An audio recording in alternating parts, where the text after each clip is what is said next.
Sabemos quién lo hizo, quién lo ordenó, cómo lo hizo y cuál es el final de esta historia. Solo nos falta saber cuándo se le juzga, me refiero a Pedro Sánchez, qué condena se le impone y en qué cárcel va a cumplirla.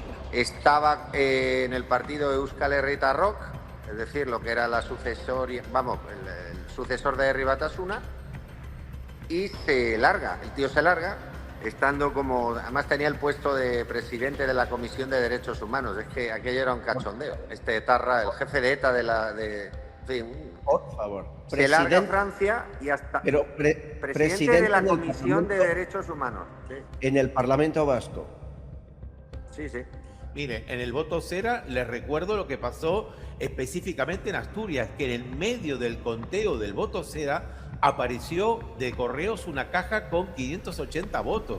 Esto está ocurriendo en muchos de estos escrutinios y todos los partidos lo aceptan como algo normal. De repente entra una caja que ahí no tiene trazabilidad, no hay repetibilidad, no hay un proceso de continuidad que debe estar vigilado. Ahí de repente manda correo una caja con 580 votos y la mete en el escrutinio, y ahí lo que hace la mesa electoral es echar a la prensa, echar al público, porque claro, es un escándalo. Que cada día es más importante que empecemos a buscar fórmulas de rebelión fiscal, fórmulas en las que los ciudadanos de manera organizada podamos parar esta forma que tienen de sangrarnos con nuestro dinero. Si compro un automóvil, me tengo que deducir el 50% del automóvil porque el otro 50% Hacienda dice que es para uso personal, que no tiene que ver con mi actividad profesional. Y tengo un presidente del gobierno que utiliza un helicóptero público, un Falcon privado, para irse a un concierto. ¿Pero por qué? ¿Pero por qué los ciudadanos se nos aplican unas reglas distintas que se les aplican a estos tipos?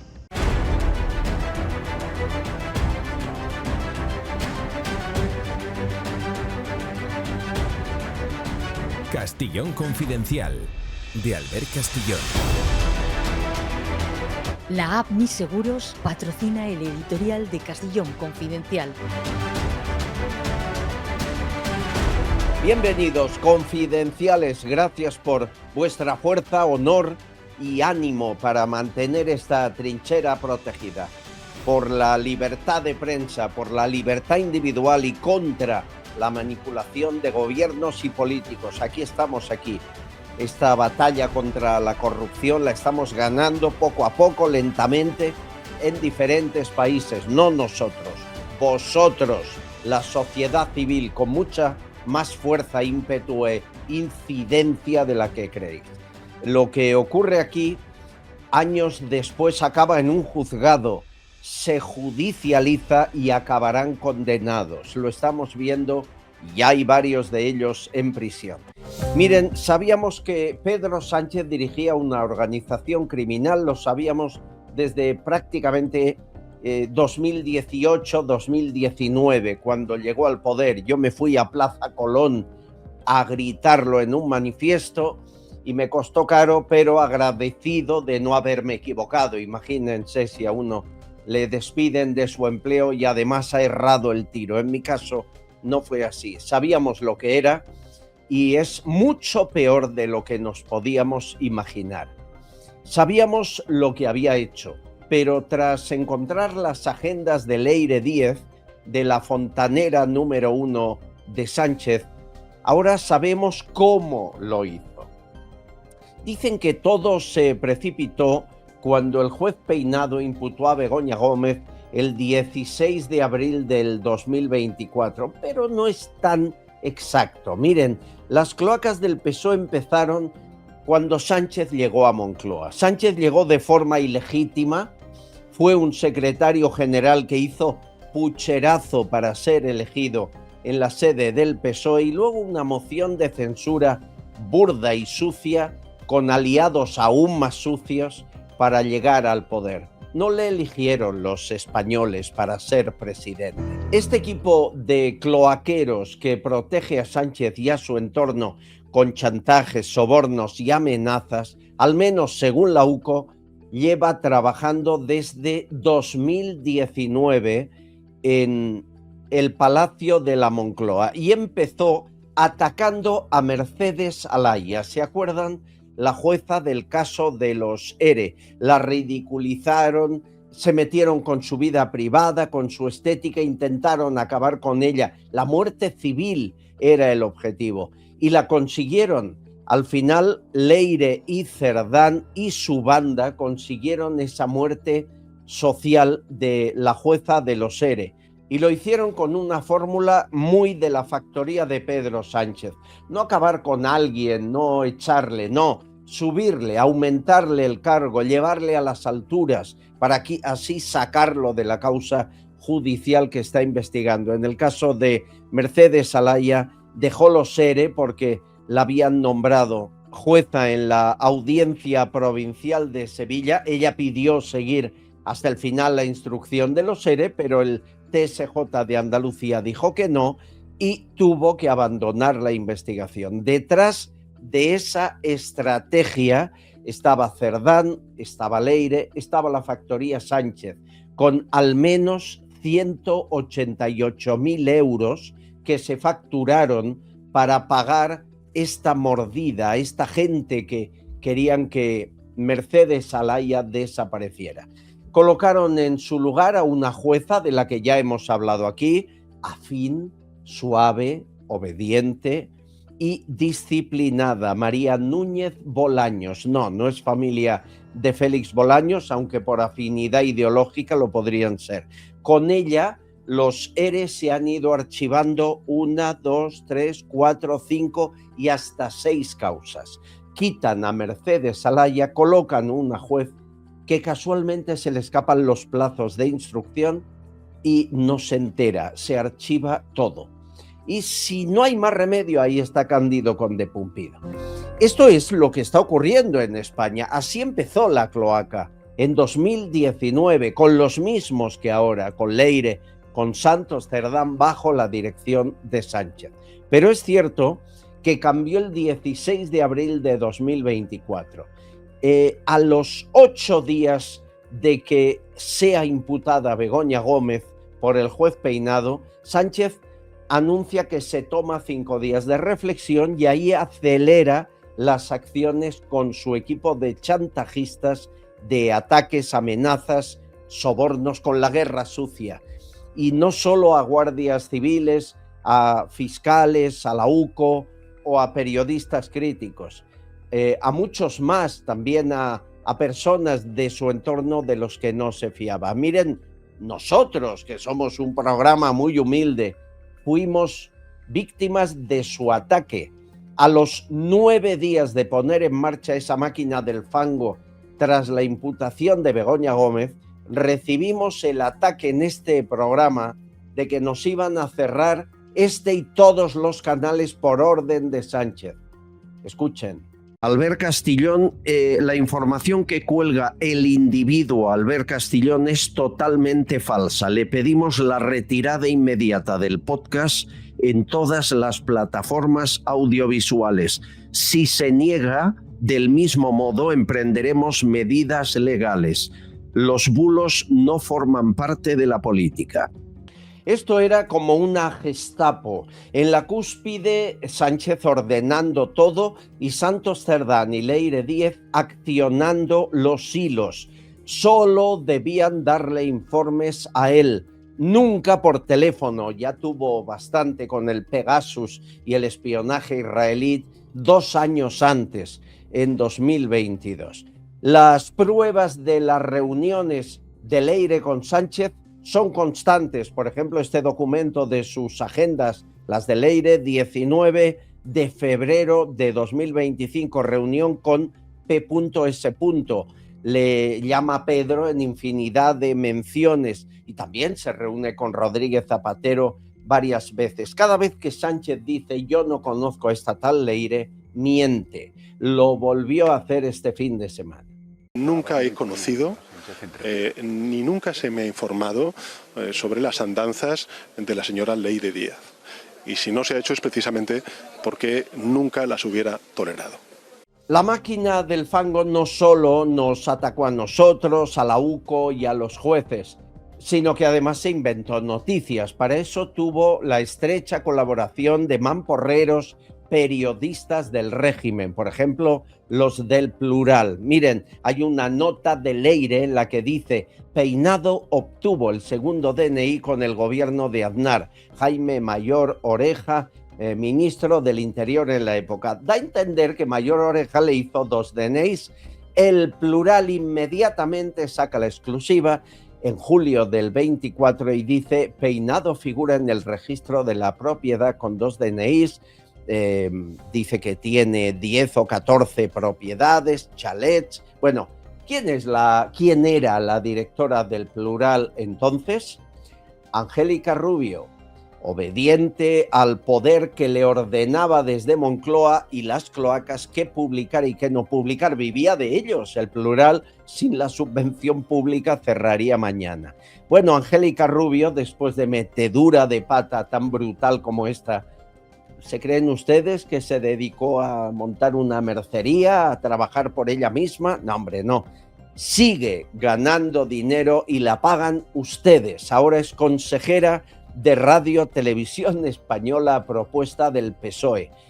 125.000 euros al año más dietas y pluses. Que por cierto, los consejeros de Radio Televisión Española en 2024 se aumentaron el sueldo, no un poco más, no, 11 veces más. Se aumentaron 11 veces más el sueldo de lo que cobraban antes.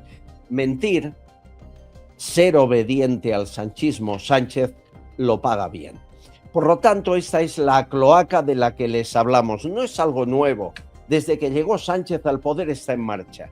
De pronto ataca más a jueces, ataca más a fiscales, intenta comprar favores a periodistas, va por oleadas. Ahora la UCO la ha pillado y todos sabemos quién daba las órdenes y quién respondía ante todos ellos. Pero no será fácil encontrar las pruebas que digan que fue Pedro Sánchez, excepto que alguien las grabara. Y según nuestra información, alguien lo hizo. Hay personas, no solo Koldo García, otros, que grabaron las conversaciones que tuvieron con Pedro Sánchez dando alguna de las órdenes de las que les estamos hablando. Miren, entre los colaboradores de las cloacas están los Serrano, Juanma, el presidente de Correos, o Juanfran, el número 2 de Cerdán, está Marlaska, está Pérez Dolcet, está Mercedes González, la directora de la Guardia Civil, o el anterior, Leonardo Marcos, y hay muchos periodistas. Una prueba de los colaboradores de las cloacas es esta grabación en la que Leire habla con el ex capitán de la UCO, Juan Sánchez Yepes. Ya saben, a cambio de dinero y criptomonedas, lo soltaba todo.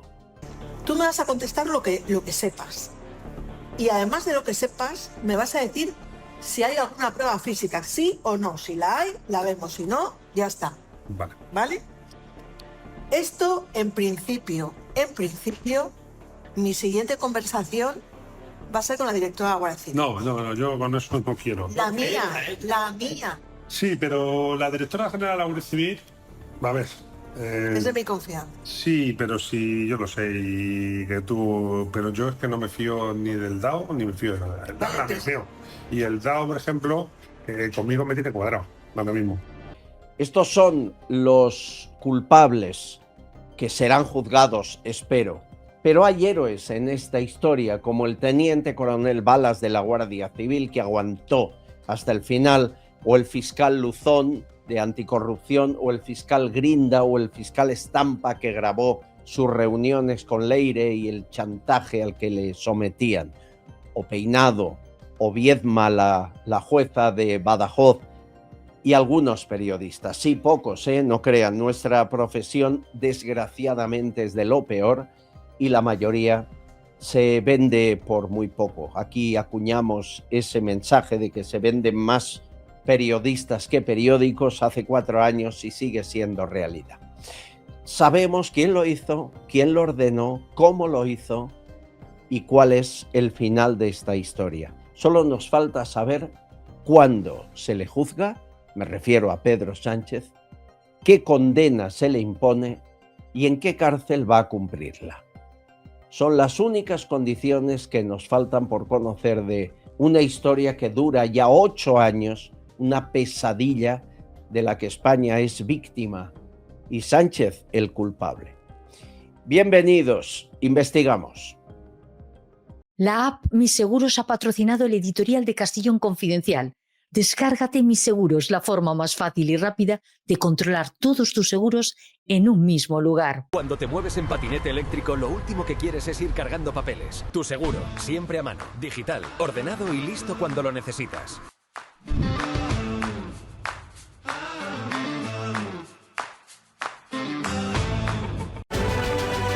Castellón Confidencial, de Albert Castillón.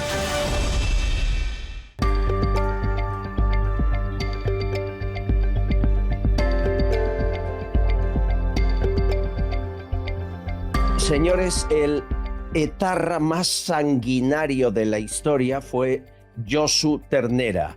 Estaba huido en Francia cuando Évole le hizo aquel documental y entrevista. Ese sí se estrenó en el Festival de San Sebastián. Otros muchos que se han hecho a las víctimas de ETA nunca se han estrenado en ese lugar. Josu Ternera sigue en Francia huido de la justicia hasta hoy. La justicia francesa le va a entregar por múltiples delitos. El principal haber ordenado en 1987 el asesinato de 11 personas, 5 de ellas niñas, seguro que lo recuerdan, en la casa cuartel de Zaragoza. Esta acción de no parar, de seguir adelante, aunque pasen 20, 30 años, 40, esto lo hace Dignidad y Justicia, que es una asociación de víctimas ejemplar en la persecución de los etarras huidos. Daniel Portero, enhorabuena porque parece que vais a conseguir que vuelva este asesino. Pues sí, fíjate que lo procesamos en su momento. Te estoy hablando en el año 2001. O sea, hace ya 25 años. En la causa de Rico Tabernas. Batasuna y Rico Tabernas. Y él estaba ya huido, ¿no? Porque él sí, huye por esas fechas, justo antes del procesamiento. Estaba en el partido Euskal Herria Rock, es decir, lo que era el sucesor de Herri Batasuna, y se larga, el tío se larga, estando como, además tenía el puesto de presidente de la Comisión de Derechos Humanos, es que aquello era un cachondeo. Este etarra, el jefe de ETA por favor. Se larga a Francia y hasta presidente de la Comisión de Derechos Humanos. Sí. En el Parlamento Vasco. Sí, sí.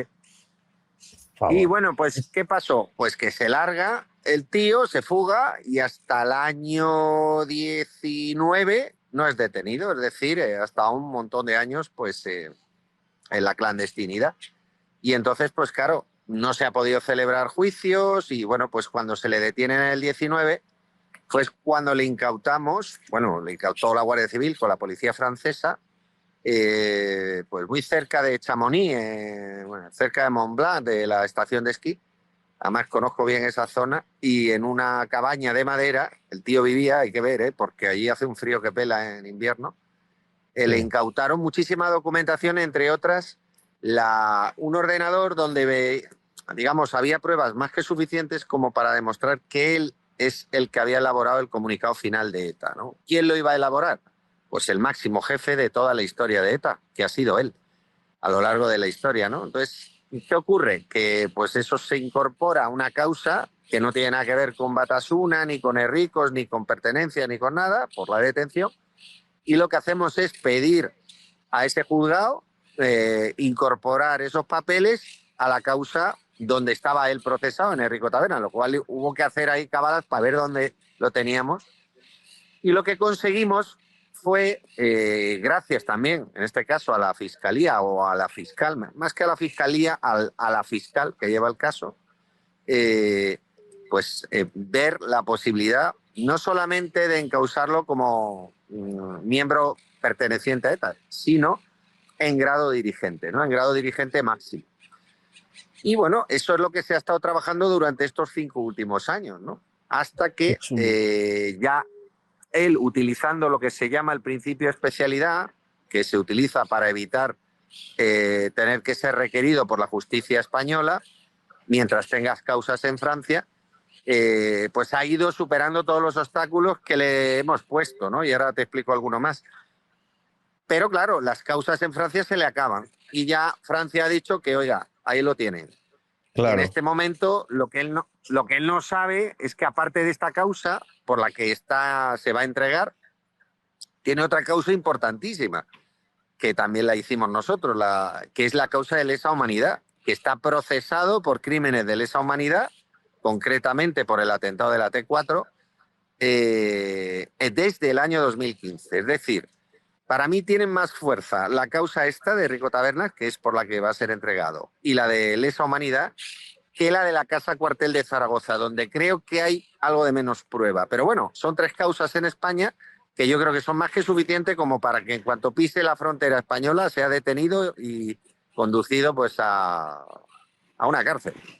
Yo recuerdo el estupor cuando Évole le entrevista y está huido, es decir, que la policía no le encuentra o le deja ir o hace la vista gorda mientras un periodista le entrevista, y él mismo reconoce un nuevo asesinato que no estaba preparado, que no contábamos con él. ¿Tú has llegado a contar cuánta gente o mató directamente, ordenó matar Josu Ternera?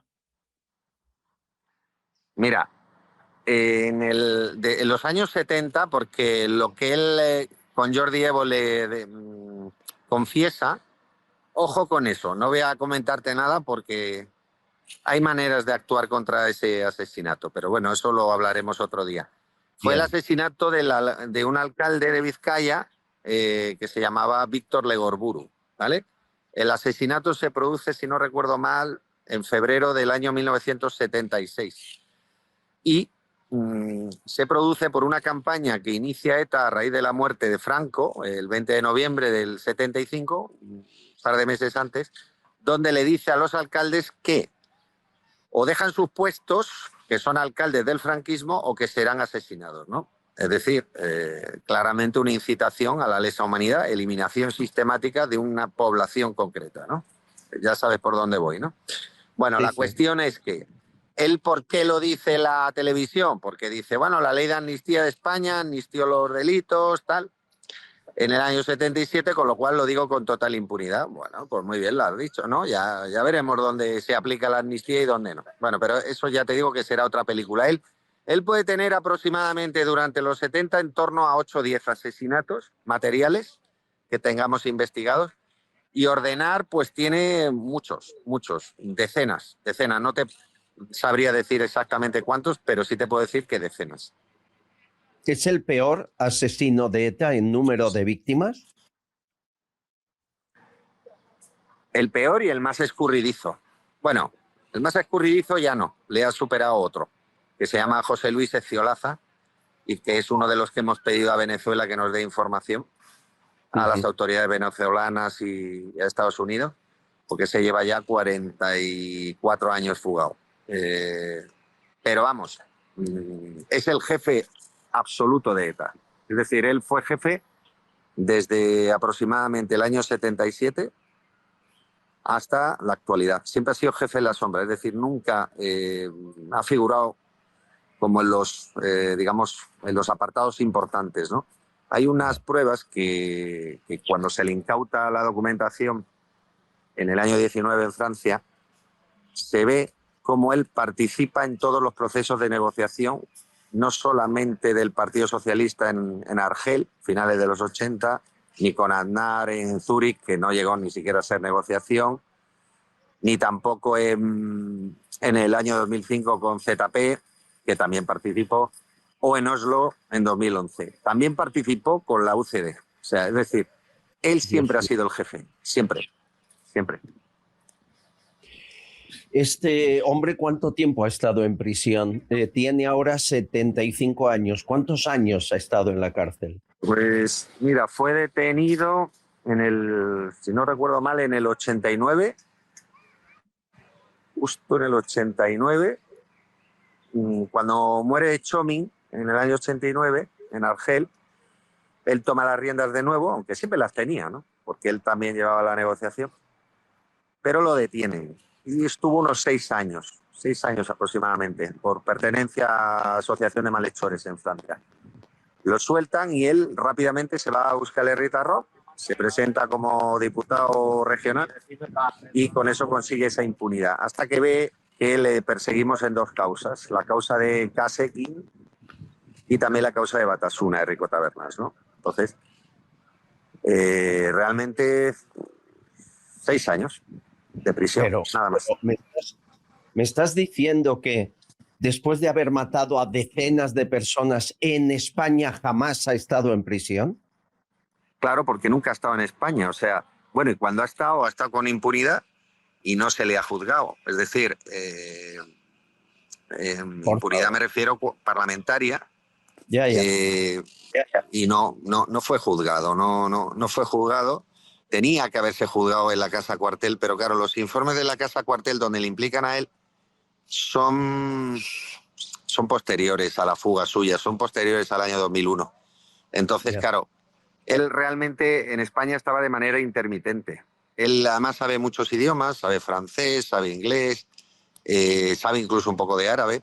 O sea, él es un tío políglota, es un tío inteligente que ha sido un escapista toda su vida, ¿no? Y claro, el no juzgarle en España y no condenarle en España para la víctima es un problema, porque claro, si este tío se muere, los suyos lo van a hacer un héroe, ¿no? Como diciendo, este fue nuestro escapista preferido y no cumplió un solo año de prisión, ¿no? Vamos a intentar que eso no suceda con vuestros casos que están en marcha y la justicia francesa que ahora sí lo va a entregar. Le veremos en una prisión española por primera vez en su vida, ya era hora. Hacéis una labor impresionante. A mí me recuerda las asociaciones judías que persiguieron a los nazis hasta el último día. Estáis igual y hay que nunca olvidar el daño que han hecho esta gentuza y perseguirles hasta el fin. Daniel, transmite mi felicitación a tu equipo jurídico y a Dignidad y Justicia. Un abrazo. Lo haré de esa forma. De acuerdo, Albert. Muchas gracias por todo. Gracias. Castillón Confidencial, de Albert Castillón. Perdí mi trabajo y solo podía tirar de tarjetas de crédito y préstamos para poder seguir, hasta que ya perdí mi casa, perdí mi familia. Y aún así, no conseguía quitarme las deudas de encima. Si estás en situación de insolvencia, contáctanos y te diremos si cumples los requisitos de la ley de la segunda oportunidad. Sin Deuda Group, tu segunda oportunidad. Bienvenidos al mundo Vichy Catalán, donde lo auténtico y lo saludable van de la mano. Aquí sabemos cómo disfrutar y también cómo cuidarnos. Un lugar para convertir cada momento en único y saborearlo intensamente. Te esperamos en la Casa del Agua con Gas, Vichy Catalán. Nos ha llamado la atención que Estados Unidos mire a otro lado mientras Delcy Rodríguez aparentemente saca de Venezuela toneladas de oro y regresa con toneladas de dinero. Tenía que realizar un viaje a la India, hizo una parada en Estambul, dicen que para reabastecimiento. Bueno, y lo cierto es que nadie tarda 3 horas y media en reabastecerse. Parece ser que en los aviones en los que viajó Delcy Rodríguez llevaba oro, se habla de 3.000 millones de dólares en oro, a través del avión de Coviasa YV-1004 para poder traer esas toneladas de miles de dólares y comprar adeptos. ¿Qué explicación tiene que Delcy a estas alturas viaje con 3 aviones a la India? 3 aviones para hacer escala en Estambul casi 4 horas. Bueno, pues ninguna excepto seguir robando a los venezolanos o traer parte del oro robado a Venezuela que sigue en Estambul y pueden transformar en dinero. Seguiremos investigando estas locuras que suceden. Queremos ya que acabe el expolio de Venezuela lo antes posible. Tenemos gente que está muy harta. Miren, aquí de Venezuela recibimos mensajes a diario. Por ejemplo, esta persona que está al límite. Mira todas las trampas que hicieron el 28, mira, se robaron las elecciones y bueno, mira cómo estamos todavía en la misma yuca. Esa vaina se tiene que acabar de verdad, porque coño, mano, esto es horroroso, cómo está la vida de arrecha, mano. Tú vas hoy, compras una vaina en la mañana un precio, vas al mediodía la compras la misma vaina a otro precio, la misma vaina vas y la compras en la noche, tiene otro precio y al otro día tiene triple precio. Qué cosa tan espantosa, mi amiga. Primera vez en mis años que tengo que yo veo a Venezuela tan horrible, de verdad que sí. Un beso fuerte, un abrazo. Hay que empujar a Donald Trump para que termine la acción en Venezuela y aquí estamos para eso, para ayudar a que eso acabe. Ya basta, ya no aguantamos más. Desde el 3 de enero estamos esperando y hay que actuar con mayor celeridad. Bueno, y me van a permitir, porque claro, les hablo desde España con el Papa de visita oficial, con Sánchez blanqueando la visita, por cierto, viajando al Festival de la Primavera Sound, sí, mientras estaba aquí Sánchez y Begoña Gómez, la mujer imputada a punto de ser condenada a prisión, estaban de viaje en un concierto en Barcelona. Parecen una pareja normal, ¿verdad? Parecen un matrimonio que se quiere, sí. Excepto que para ir de Madrid a Barcelona han cogido un helicóptero Super Puma de Moncloa a Torrejón de Ardoz, un Falcon de Torrejón de Ardoz a Barcelona y de Barcelona aeropuerto al Primavera Sound 7 coches oficiales con helicóptero incluido. A ver, José Luis Rancaño, mi querido productor de cine, ni Tom Cruise en una película, ¿eh? No, ni Tom Cruise. Albert, ¿qué tal? ¿Cómo estás? Encantado de estar contigo y con todos los confidenciales. Pero qué ejemplo del mal país en el que estamos y de la mala época. Utilizando con la que está cayendo, Albert, con la que está cayendo, con lo que aparece todos los días en los medios, en las tertulias, en las redes sociales. Y se coge un Falcon para irse de concierto con su mujer. Ni siquiera se pagan los recursos privados, se los tenemos que pagar los españoles. Y nosotros en mitad de la campaña de la renta, pagando impuestos. No sé, yo creo que aunque sea difícil, en algún momento deberemos de empezar a explorar eso de la rebelión fiscal. Yo empiezo a estar hasta la coronilla de pagar impuestos para estos tíos. Si se quiere ir a un concierto con su mujer, que se coja su coche y que se marche, que haga lo que quiera, que se vaya con escoltas, pero que deje de utilizar los recursos públicos de la manera obscena en que los está utilizando. Yo empiezo a pensar que le da absolutamente igual a este tío, ¿eh? Le da absolutamente igual todo, ¿eh? Y creo que no hemos visto la peor de las secuencias de la película, que estará al caer, que será cuando le imputen. Y entonces estoy casi convencido que veremos la secuencia más terrible de esta película que estamos padeciendo los españoles, en parte por culpa nuestra. Sí, cuando imputaron a su esposa montó la cloaca que montó, ¿qué pasará cuando le imputen a él? No es una mala reflexión la que hace Rancaño. Gabriel Araujo, bienvenido. ¿Cómo estás, amigo? ¿Qué tal? ¿Qué tal? Muy buenas, amigos. Un placer. Un saludo a todos los confidenciales. El viernes nos marchábamos de aquí conociendo esos 600 y pico mil de Buenos Aires que ya han pedido votar en España. La acción continúa, ¿no? Esa máquina del fango electoral sigue funcionando, cada vez son más. Sí, por supuesto. Además, claramente han confesado que realmente es prioritario el tema de sacar adelante todas esas nacionalizaciones masivas.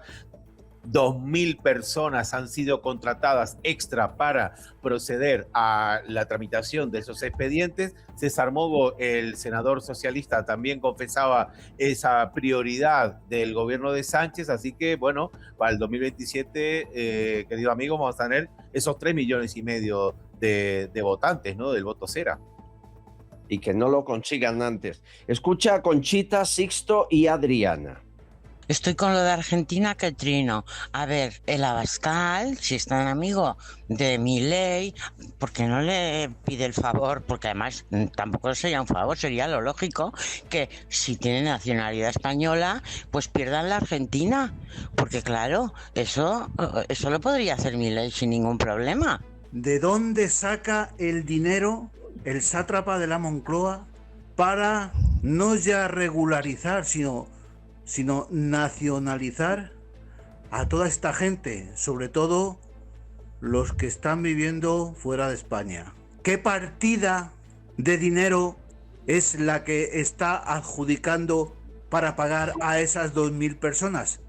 Quería hacer una propuesta a los argentinos que quieran votar en las próximas elecciones. Que los argentinos que quieran votar al PSOE, o que no voten, o que voten a Vox. O que voten a Vox, que le salga el tiro por la culata.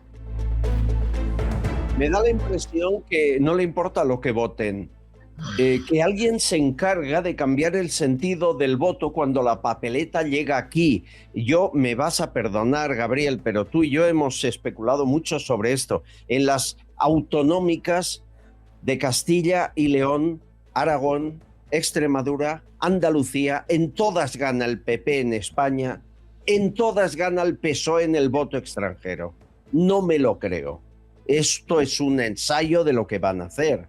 Está claro, es totalmente incongruente si precisamente lo que se espera en unas elecciones es que el voto presencial tenga el mismo sentido que el del voto por correo o el voto cera. No tiene ningún sentido ese desvío tan absoluto y además reconocido por el CIS, y sorprendentemente le ha sacado más de 20 puntos en Andalucía a través del voto cera.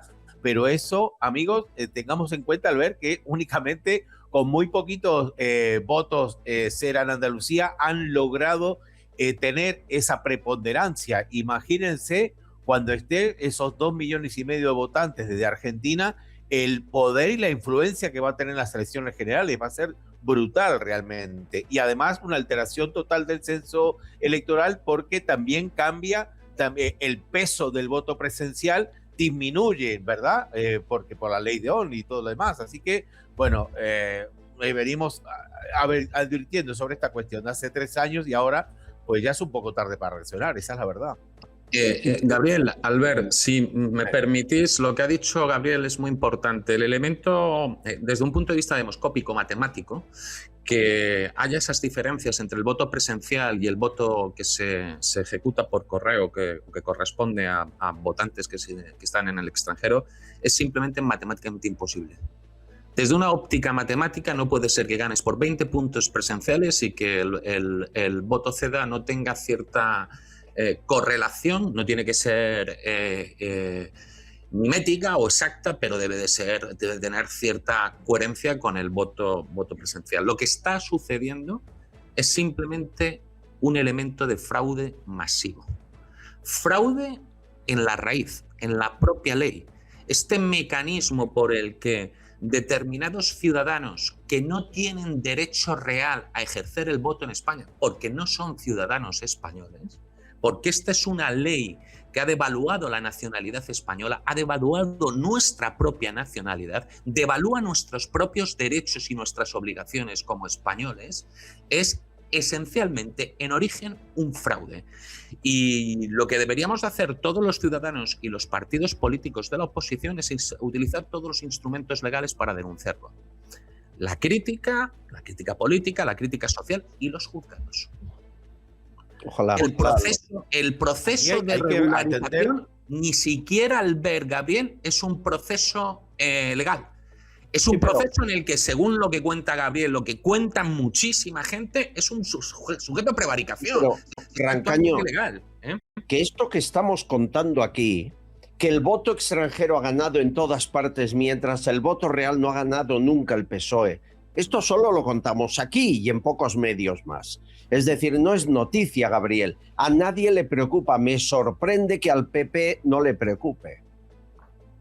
Y además es que las pruebas están ahí, amigos. Es que no, aquí no hay que inventarse nada. Miren, en el voto cera les recuerdo lo que pasó específicamente en Asturias, que en el medio del conteo del voto cera apareció de correos una caja con 580 votos. Esto está ocurriendo en muchos de estos escrutinios y todos los partidos lo aceptan como algo normal. De repente entra una caja que ahí no tiene trazabilidad, no hay repetibilidad, no hay un proceso de continuidad que debe estar vigilado. Ahí de repente manda correo una caja con 180 votos y la mete en el escrutinio. Y ahí lo que hace la mesa electoral es echar a la prensa, echar al público, porque claro, es un escándalo. Fue realmente bochornoso eso de haber metido en el medio del escrutinio una caja, pero esto está documentado que ha ocurrido en muchos escrutinios, también ha ocurrido en Cádiz, De repente, además, paran el escrutinio para irse a comer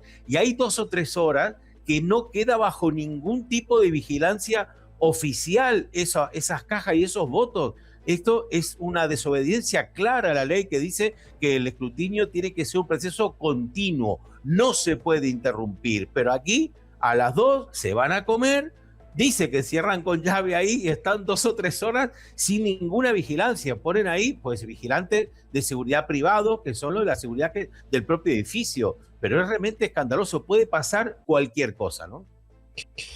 De verdad, aprendamos de otros países, siempre ponemos como ejemplo Ecuador, entre otros, de cómo se hacen bien las cosas y qué mal se hacen en Europa. Pero alguien tiene interés que sigan haciéndose así. Bueno, prepárense porque Sánchez se ha apuntado a los actos del Papa en Canarias con inmigrantes. No estaba previsto, el Papa pidió que no quería políticos, pero ahí va a estar el jueves en Gran Canaria, etcétera, y luego en Tenerife. Cuando se ha enterado Casa Real de que Sánchez va a apuntarse para hacerse la foto, ha modificado la agenda del rey Felipe y también va a estar, lo cual no sé si es para mejorar o empeorar la cuestión.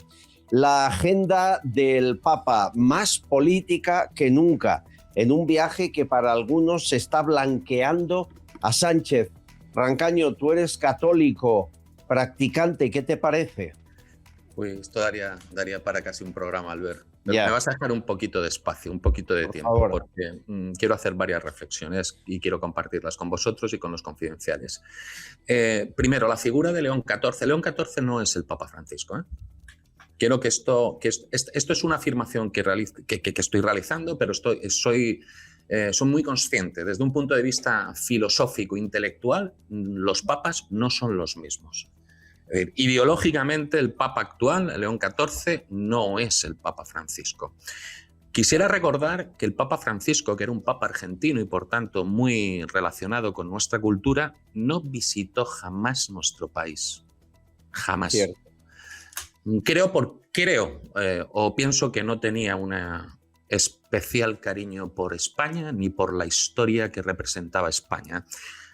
Esto significa que ya simplemente por contraste yo le agradezco al Papa actual que haya elegido España para visitarla y que esté en estos momentos en viaje oficial entre nuestros compatriotas.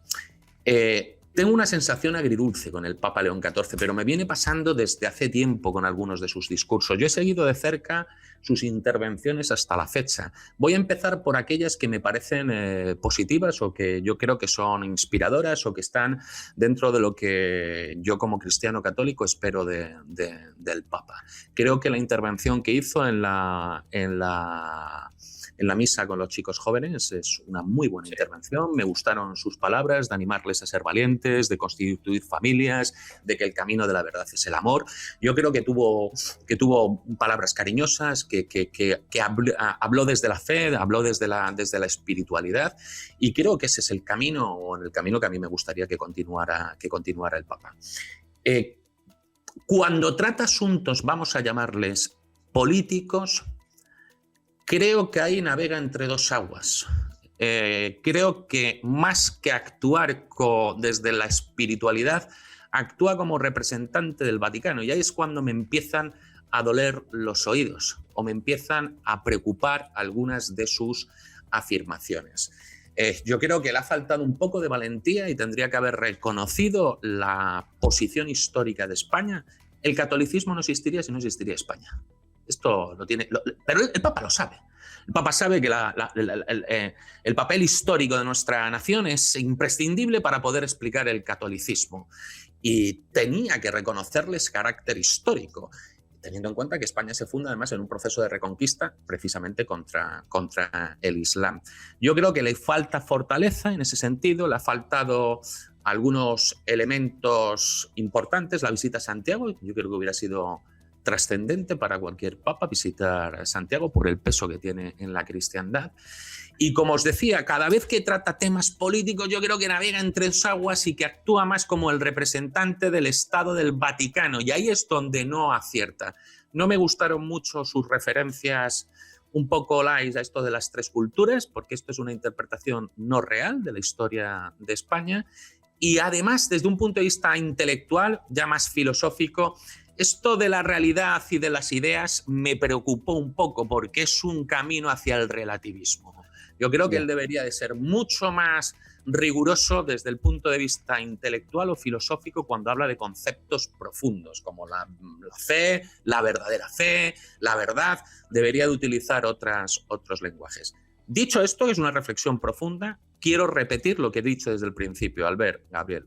El Papa León XIV no es el Papa Francisco. No lo es. Bien. No lo es. Lo cual habla bien de ti, que digas esa diferencia, que quede claro. Quiero la opinión de Araujo, que está pendiente, está en Madrid de lo que ocurre, pero antes, Antonio, Lola, Sofía, Isabel y Paco. El Santo Padre se podía llevar los cayucos al Estado del Vaticano, que es suyo, y nadie le iba a decir nada, porque manda él allí como un absolutista. Esta visita del Papa podría también hacer un recorrido por las chabolas que tienen todavía los pobres afectados de La Palma, del volcán de La Palma, ¿no? Se podría pasar por allí. También podría hacer a Valencia, que lo de Valencia no tiene perdón de Dios. Desde Italia yo quiero decir que ¿qué podemos esperar de un papa que en el Vaticano ha abierto una sala al lado de la biblioteca para rezos islámicos? Y que aquí lo oí ayer en el telediario de la RAI 2, que decía que su viaje ha sido pues también para apoyar esta inmigración masiva. La visita del Papa aquí a España es completamente inapropiada y cómplice. Te recuerdo que Papa, la palabra Papa, en sánscrito, que es la madre de todas las lenguas, lo más antiguo que se conoce en este mundo, el sánscrito, significa pecado. Ya está todo dicho. Bueno, Manu, oyente confidencial, va más allá. Dice, cuidado al ver que el Papa viene el día 6 del 6 del 2026. Ahí os lo dejo. 666. A ver, Araujo, no nos volvamos locos, pero también es casualidad, ¿no?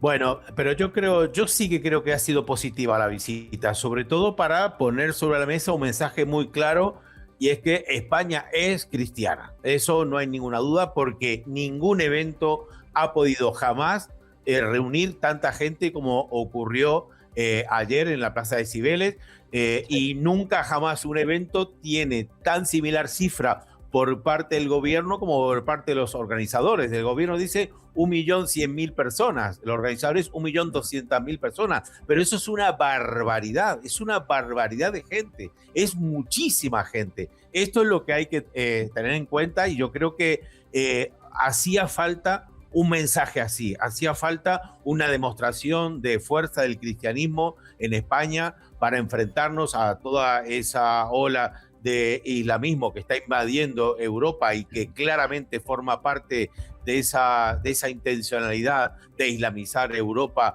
y por ende derribar absolutamente todos nuestros valores, que son, entiendo yo, como cristiano, muy superiores desde todo punto de vista a esos valores del islamismo. Así que yo estoy satisfecho con esa demostración de fuerza del cristianismo. Además, Gabriel, Albert, muchísimos jóvenes El número de jóvenes que asistieron al acto es espectacular. Yo estoy con Gabriel, creo que es una afirmación muy potente del carácter religioso, concretamente cristiano, católico, de nuestra nación. Ahora bien, el Papa también es el máximo representante político de un Estado y hace política. Y hace política asesorado por la Conferencia Episcopal Española, de la cual algún día hablaremos en profundidad. Yo desde aquí me voy a permitir darle un pequeño consejo para evitar un blanqueamiento del presidente del gobierno y de sus políticas en su próximo viaje a las Canarias. Tiene la vida de Jesucristo como una vida ejemplar de integridad. Que hable de corrupción, que hable de lo que significa ser corrupto como la antítesis de la vida del propio Cristo. Creo que sería un escenario magnífico para que pudiera hablar de la profundidad de lo que significa ser corrupto desde un punto de vista cristiano. Y que hable de la corrupción económica, de la corrupción moral, de todas aquellas conductas que corrompen los principios esenciales del cristianismo.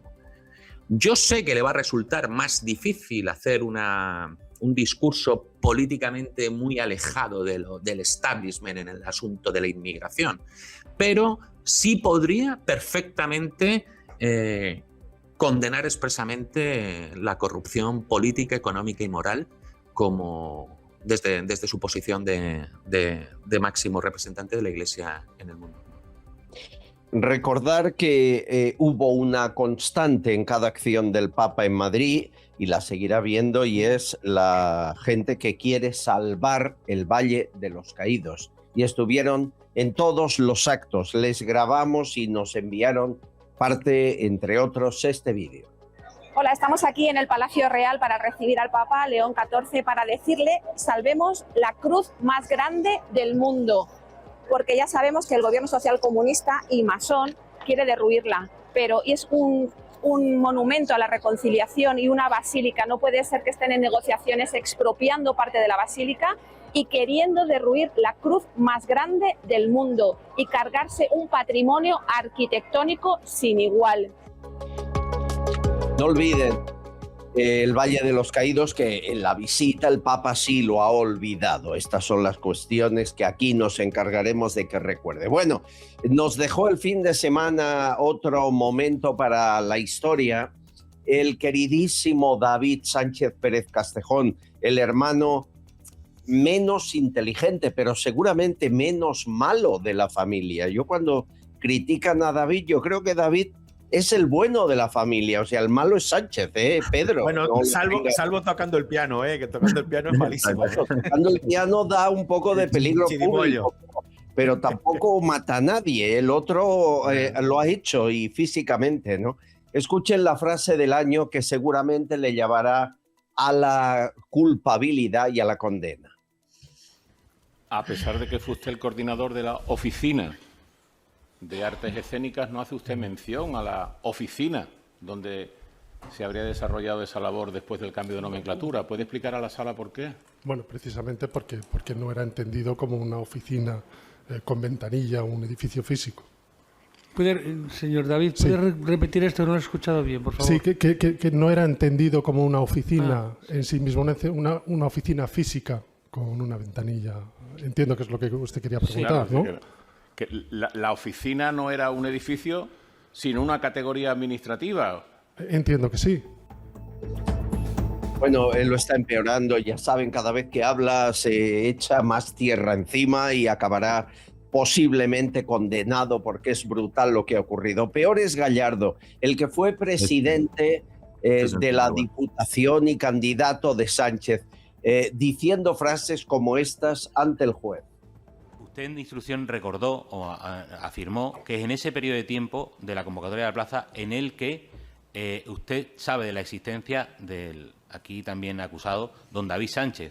¿Recuerda el contexto en el que se produjo eso? Absolutamente. Alguien de mi gabinete me comentó que entre los aspirantes estaba el hermano del exsecretario general del Partido Socialista y dije que gane el mejor. Esa frase le pasará a la historia, que gane el mejor, como si no conociera a Sánchez de nada. Miren, fotografías de los dos juntos, de Miguel Ángel Gallardo y Sánchez, Hotel Vegas Altas de Don Benito, 8 de mayo de 2017, miren que hace años, ¿eh? Sánchez y Gallardo se citan junto a dos colaboradores, más tarde se ven los dos solos y empiezan a pactar todo lo que ya saben. Él era presidente de la Diputación. A los 4 días de tener esta reunión, 4 días, Gallardo firma el decreto para la convocatoria del puesto que ganó el hermanísimo. A ver, Araujo, esto está hecho, ¿no? Va a ser condenado. Sí, que tiene mala pinta para sus intereses y para la familia sanchista, sobre todo porque hay muchos indicios. Y esto que acabas de relatar, ese encuentro de Gallardo con Pedro Sánchez justo 4 días antes de la creación de este puesto, es un indicio razonable. Y encima lo que tú dices también, que el propio David Sánchez está realmente cada vez hundiéndose más en la miseria. No aparece ese título original ruso que dice que tenía y que ha sido homologado. Ese título todavía no aparece por ningún sitio. Tenemos además la circunstancia en la cual Nacho Duato ha querido ayudar a su amigo David Sánchez mencionando una academia o una institución educativa musical que no existe en San Petersburgo. Es decir, que parecería que todos esos indicios están confluyendo precisamente en esas evasivas que da el propio David Sánchez sin poder dar explicación a esa situación. ¿Qué va a ocurrir? Cuando sea condenado, ¿tú crees, Rancaño, que Sánchez moverá el gesto o le importa poco? Yo creo que va a ser condenado, por supuesto no va a ir a la cárcel, será una condena inferior a los 2 años. Y yo quiero poner cada caso en su contexto. Esto es un acto de nepotismo que nadie puede negar. Es decir, todos los españoles saben perfectamente que se ha creado un puesto ad hoc para el hermano del presidente y que es un acto de nepotismo, de enchufismo. No es el único. Está repleta la administración española de casos de este tipo, ¿no? A mí lo que me preocupan es que los castigos no sean ejemplares para el tal Gallardo y para el único que puede hacer posible un acto de estas características, que es la influencia del propio presidente del gobierno. O es el presidente del gobierno quien llama a Gallardo para que le busque un puesto a su hermano, o es Gallardo quien llama al presidente del gobierno para decirle que le va a dar un puesto a su hermano. Te decía que la situación es, yo creo que va a haber condena, no va a haber cárcel, no va a haber una condena superior a los 2 meses, pero bueno, ya será una situación. 2 años ya será un precedente judicial importante. Pero no nos engañemos, tenemos toda la administración del Estado repleta de casos como estas. De enchufaos no solamente del Partido Socialista, de enchufaos del Partido Popular, de enchufaos de las dos formaciones políticas, de casos de auténtica vergüenza, de casos de nepotismo que dan vergüenza. Y creo que te lo conté en un principio, ¿no? Cuando salió la noticia. ¿Y dónde están los músicos profesionales de este país? ¿Y dónde están los directores de orquesta? ¿Y dónde están los pianistas? ¿Y dónde están los músicos profesionales que no salen a la calle a protestar? Que eran los primeros que tenían que haber salido a protestar por este tipo de actos. Todos estos que en otras ocasiones defienden la cultura, están en posiciones muy activas, ¿cómo no dan la cara ante estas situaciones que degeneran y que hacen que nuestro sistema político sea una cloaca? Nos servirá por lo menos el precedente judicial para hacer una crítica política fuerte, que la crítica política que creo que hay que hacer es esta. Basta ya de enchufados. Basta ya de enchufar a gente en la administración del Estado. Sí. Ni Koldo, ni el hermano de Koldo, ni la mujer de Koldo, ni las prostitutas del ministro, todos enchufados, pero... Señores, si el PSOE es quien enchufa aquí, los músicos, directores de orquesta se quedan en casa. Si fuera el PP, estarían rodeando Génova, no les quepa duda. Del hermano de Sánchez, Magdalena y Guerrero. El de las chirimoyas tiene que devolver el dinero, que serán unos 150.000 euros, los intereses de ese dinero durante esos 6 años y la sanción.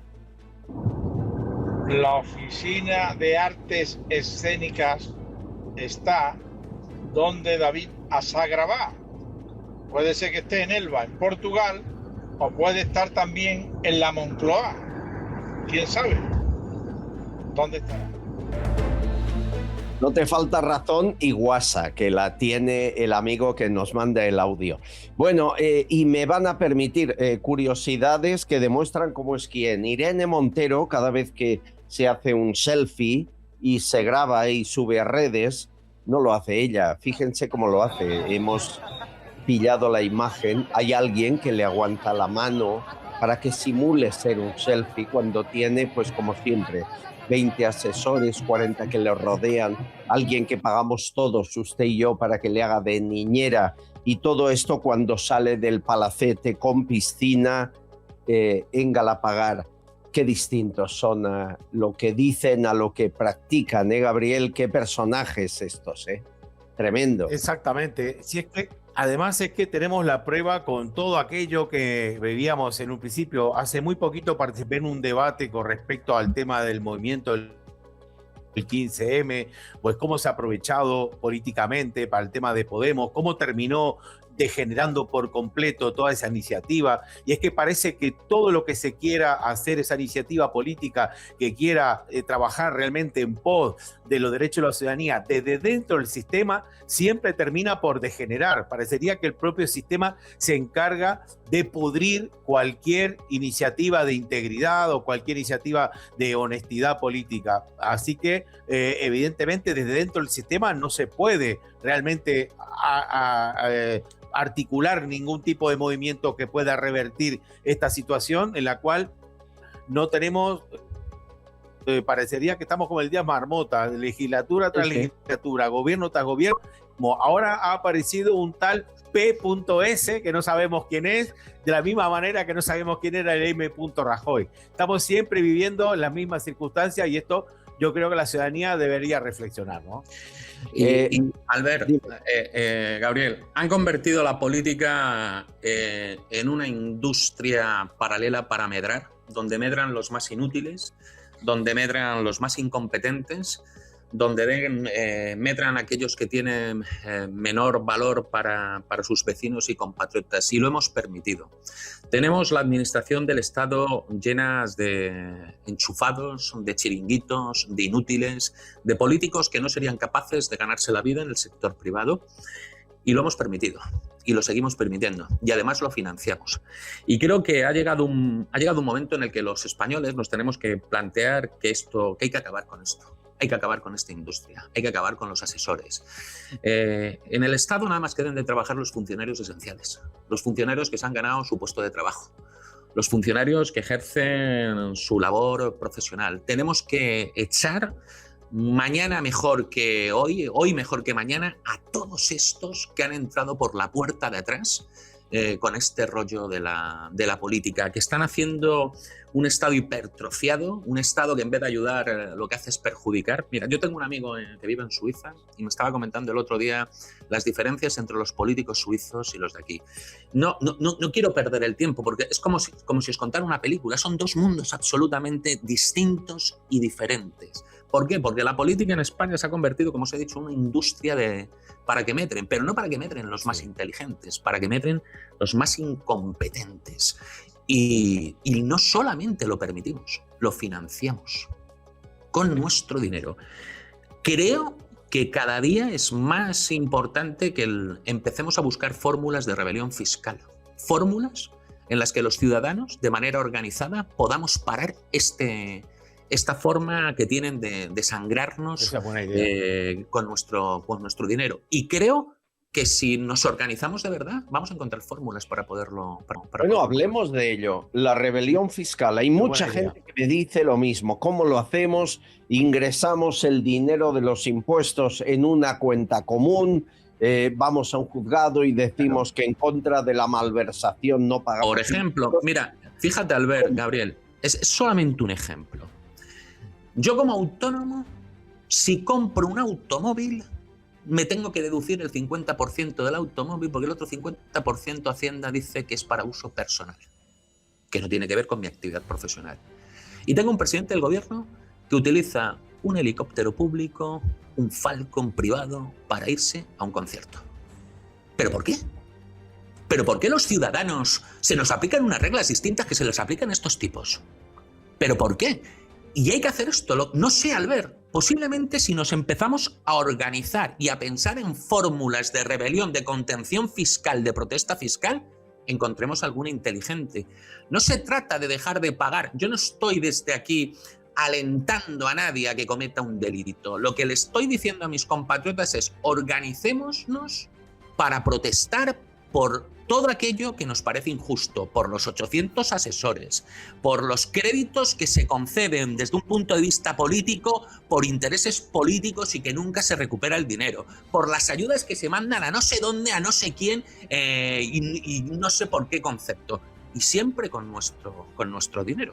Creo que ha llegado el momento en que empecemos a buscar fórmulas de protesta que sean fórmulas inteligentes. Estoy muy de acuerdo y te pido, Araujo, que me eches luz. ¿Cómo lo podríamos hacer? Bueno, lo más importante aquí es dar con las personas, porque como acaba de relatar antes, las iniciativas siempre son muy buenas, pero luego la falta de integridad de la gente de llevar estas iniciativas adelante les corrompe por completo. Esa cuenta habría que ver quién la gestiona, pues lo típico, ¿no? Y luego hay otras muchísimas iniciativas muy buenas, como por ejemplo hacer partidos políticos de escaños en blanco y todas estas cosas, pero luego este es el tema, dar con la gente que tenga la integridad, esa honestidad suficiente, y habría que elegir a esas personas capaces de llevar este tipo de iniciativas tan importantes adelante, y yo creo que esa es la solución, porque desde luego, repito, de dentro del sistema, creando partidos políticos para que desde dentro se quiera derribar esto, es materialmente imposible, ¿no?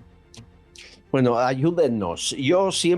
Tenemos ahí una legión de gente con ideas. Hay fiscalistas, abogados, altos cargos que nos siguen. Yo recibo mensajes de todos. ¿Cómo podríamos llevar a cabo una rebelión fiscal en España organizada?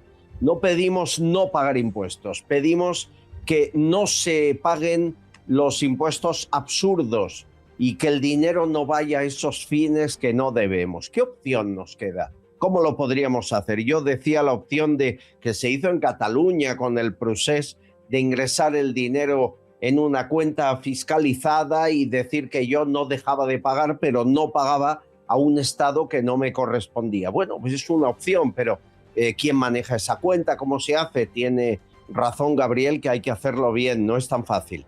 Eduardo, Pepe y Débora hablan de este gobierno y acciones a llevar a cabo.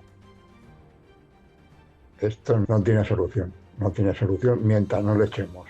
Y le echará a la calle, no le echará a nadie más. No debemos de creer nada que venga de este personaje. Los disturbios en Bruselas, porque los manifestantes que son inmigrantes han recortado ayudas sociales y, obviamente, claro, salen a las calles a destrozarlo todo, a pegarle a la gente, a quemar vehículos, a romper escaparates. Esto es lo que viene aquí y esto es lo que va a pasar aquí en España. Más tarde, más temprano va a pasar más pronto que tarde. Entonces, para que sepa todo el mundo que defiende tanto a estos pagapensiones, ¿vale? Pues esto es lo que tenemos aquí también. Y va a empezar la cosa, pues empezará por Barcelona, Andalucía, Murcia, claro. Vamos a ver lo que va a pasar en breves. Creo que todo está suficientemente claro y los españoles deben de actuar ya. No es mirar para otro lado, es creer lo que está sucediendo. Gracias por mantenernos informados.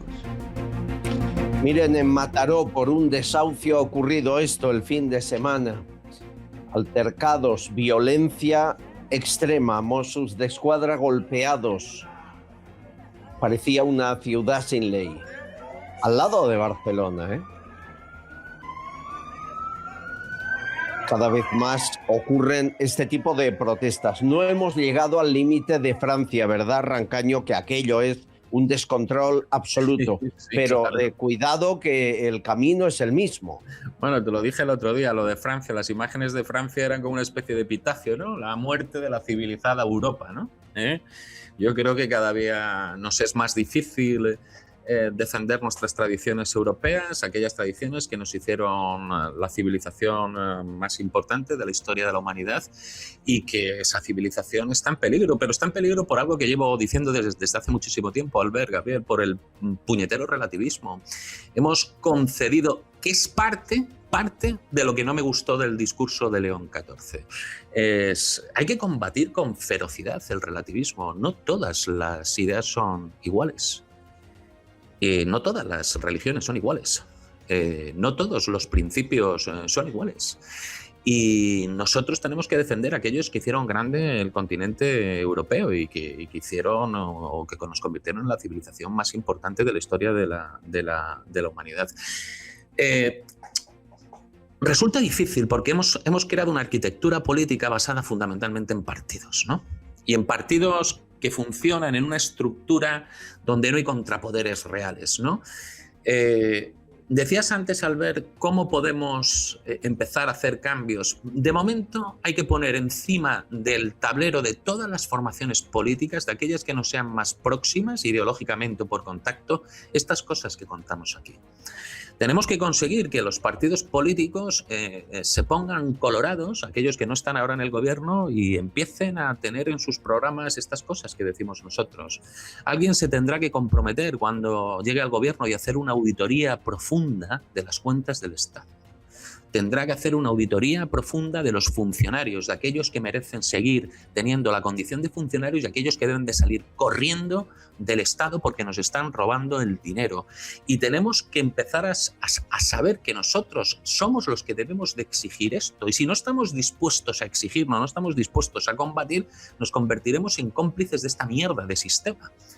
Y yo creo que nuestra obligación es defenderlo y ponerlo cada vez que nos enfrentemos, Albert, cada vez que entrevistes aquí a un político de derechas, de izquierdas, de centro, de lo que sea, decirle, oye, ¿y tú qué piensas de los enchufados? ¿Y qué piensas y qué vas a hacer para corregirlo? ¿Y dónde lo llevas en tu partido político? ¿Y qué tipo de auditoría? Es decir, hay que empezar a presionarles. Estas cosas, Albert, ¿sabes por qué lo han conseguido? Porque están fuera del tablero político. Solamente lo mencionamos en programas como este. Bueno, como el fraude electoral, nunca fue noticia. Aquí estábamos Araujo y yo picando piedra, hasta que ahora, al hacerlo público, parece que hablan de ello muchos partidos. Que nos ha costado, Gabriel, 4 años, ¿no? Picando pero piedra. bueno, eso quiere decir que tampoco cae en vacío todas nuestras reflexiones. Yo estoy totalmente de acuerdo con lo que dice José Luis y su reflexión estoy seguro que tampoco va a caer en vacío, porque este canal, esta comunidad que has construido, Albert, pues es cada vez más fuerte, es más potente, es sólida. Y nos va a ayudar a tejer y articular esa necesidad que tenemos de cambio en España. Y sabes, Gabriel, Albert. Dime, Gabriel. Es que además defendemos cosas que tienen un peso lógico absoluto. Lo que lleva tiempo Gabriel defendiendo con el voto de extranjeros. Pero ¿cómo le explicas a un tipo normal, con ideas normales, que un señor que no ha pisado España en su vida, que no tiene ni relación económica ni transaccional, que no ha pagado un impuesto, no ha pagado un duro, se le puede conceder la nacionalidad como si fuera un idéntico a nosotros que llevamos años y años cotizando y trabajando en nuestro país? Es que no planteamos cosas estúpidas o irracionales, son cosas de sentido común. ¿Cómo puede haber en el Estado miles de tipos enchufados sin una función clara, simplemente porque pertenecen a la órbita de un puñetero partido político? Es decir, que además defendemos cosas racionales, cosas que benefician a nuestros compatriotas. Sin duda. Escucha a José Ignacio y a Miguel. Si llegamos a elecciones, ¿no habría posibilidad de pedir a Europa o Estados Unidos o a quien sea que hagan de observadores de la limpieza electoral, tanto en correos como con lo que hace Indra? Una sugerencia para controlar las actas de las mesas. Hay una solución que no es muy difícil. Una pareja de la Guardia Civil que levante certificado del recuento de los votos y las actas. Y ese certificado de la Guardia Civil será muy valedero para que no haya fraude. A ver, 2 propuestas, observadores internacionales y Guardia Civil. Gabriel. Bien, con respecto a estas dos soluciones, realmente los domingos de votación, en principio no hay nada como para sospechar, como para poner 2 guardias civiles ahí a levantar actas. Lo que hay que hacer es transmisión de esas actas al Ministerio del Interior a través de la empresa adjudicataria Indra, y sobre todo respetar la ley electoral, que es contar todas y cada una de las actas, que se haga el escrutinio definitivo, que los propios magistrados confiesan que ellos no hacen ese escrutinio definitivo. Así que yo creo que es muy claro. Y por supuesto tener la trazabilidad sobre los votos por correo, por supuesto que vengan todos los sobres precintados, que no se introduzcan de repente en medio del escrutinio cajas con votos que no se sabe ni siquiera su procedencia. Y por supuesto, lo que hablamos antes, el tema de la nacionalización masiva, que haya una moratoria, un periodo de moratoria de esos nuevos nacionalizados para adaptarse y conocer las costumbres de España, en fin, a pesar de no haber pisado nunca territorio, porque haya un periodo de moratoria para que puedan realmente votar, ¿no?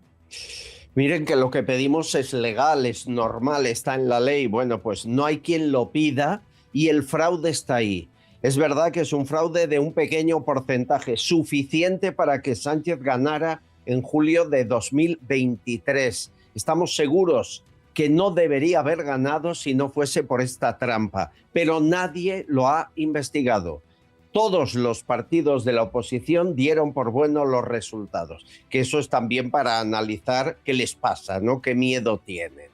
Estamos en momentos complicados. Miren, la abogada de Koldo García ha sido imputada, o lo va a ser en las próximas horas, Leticia de la Hoz.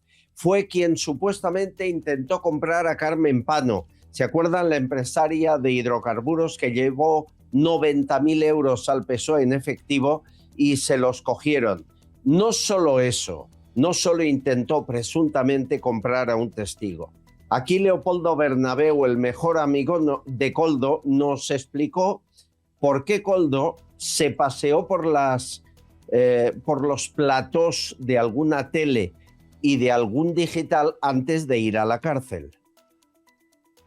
Se despide de mí, me dice me voy a Madrid, mañana estaré 4 horas reunido con un medio de comunicación, sé que eran dos medios de comunicación toda la tarde. Digo, ¿por qué les vas a cantar cosas que a mí no? Dice, muy sencillo, Leopoldo, porque no tengo dinero para pagar a esta abogada y la única manera de que yo pueda tener una defensa justa y que me la pague alguien es dando una serie de titulares a 2 medios de comunicación. Obvio decir cuáles son los 2 medios de comunicación que durante semanas estuvieron sacando pequeños trozos de entrevista con vídeos, ¿verdad? Risto Mejide y Eduardo Inda, no hace falta que piensen. A mí me parece que cada uno hace lo que quiere en este mundo, y si quieren pagar a Koldo para que confiese y así tener exclusivas, magnífico. Lo que me parece tremendo es que esto lo negocie la abogada. Que esto lo negocie la abogada de Koldo para cobrar. Yo ya he visto esto, yo he estado en platós de televisión y hay abogadas, por ejemplo, una abogada que tuvo Isabel Pantoja, muy famosa, cada vez que venía al plató cobraba para hablar del tema, lo cual es un poco sucio. Rancaño, al final van a imputar a esta mujer, pero aquí hay muchos que están ganando dinero y los que están en la cárcel son Koldo y Ábalos. Mira, estaba pensando mientras te estaba escuchando que cada vez que voy por universidades o cada vez que tengo un encuentro con jóvenes cineastas y veo chicos preparados, entusiasmados, con una formación cultural amplia, con una serie de preocupaciones importantes, y luego miro a estas supuestas élites que han dirigido en los últimos años España, al Koldo, a la Leire, al Cerdán, al putero del ministro que teníamos de Transportes, al propio presidente del gobierno y su entorno familiar, y digo, ¿qué hemos hecho mal? O como decía, ¿no? Gabriel, eso que decía, ¿cuándo se jodió el Perú? ¿Cuándo se jodió España? ¿Cómo es posible que hayamos permitido que poner al frente de nuestras instituciones que nos representan a todos a las peores personas, a los peores españoles posibles? tenemos que hacer un ejercicio de autocrítica. Porque aunque tengan comportamientos mafiosos, comportamientos propios del AMPA, que es todo esto de lo que tú hablas, Albert, de lo que aparecen todos los días, pues son comportamientos de grupos de delincuentes, de grupos que no es lo habitual en una sociedad en la que estamos nosotros acostumbrados, con las gentes que yo me relaciono y que os relacionéis vosotros de manera normal y habitual. Pero no es posible que aunque tengan comportamientos mafiosos, solamente han llegado ahí porque lo hemos permitido. No hemos ejercido nuestros controles de ciudadanía. Hemos sido una mierda de ciudadanos. No hemos puesto la voz, no hemos puesto pie en pared. No hemos ejercido la crítica de una manera valiente. Es que si no, no sería posible. Es que estos tíos nos han estado dirigiendo nuestro destino. El futuro de nuestros hijos y de nuestros nietos en estas manos. Tenemos que cambiar inmediatamente la política. Sí, pero no hables en pasado, que siguen. No, siguen. Ese es el problema, que no podemos hablar en pasado. Mira, lo he puesto antes, pero quiero que lo volváis a oír. Marlaska, le pillan mintiendo. Dijo que jamás la directora general de la Guardia Civil se reunió con Leire y sabemos que eran íntimas amigas y se veían cada día, y en una cafetería y donde fuese. Marlaska balbucea, pero no dimite.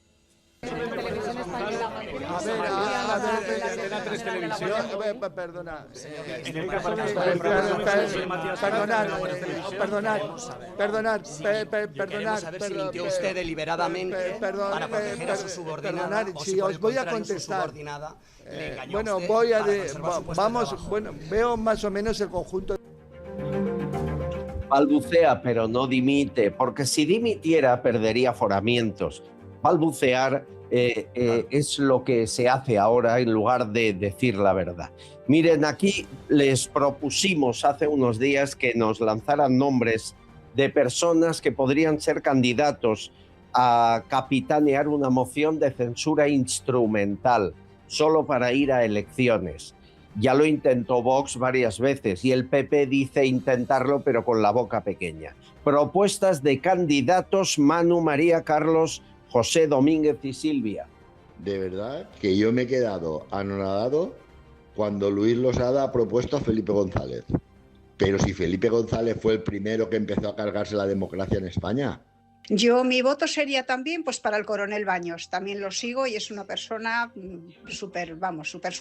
Yo ponía a Balas. Yo a Balas, lo digo en serio, yo lo ponía. Yo lo decía, oye, mira, esta persona porque ha demostrado estar limpio como la patena y ser un español número uno y ver por la Constitución y ver por todos nosotros. Me encantaría porque admiro muchísimo a don Eduardo García Serrano. Para mí sería la persona ideal. Pondría a Cayetana Álvarez de Toledo, pero la veo muy capaz, muy locuaz y creo que está entre una fina línea entre PP y Vox. Yo votaría por Marcos de Quinto, es el primero que me vino a la cabeza porque este hombre es que está moviéndose también con sus asociaciones y con todo, puesto que nuestro Albert está muy liado.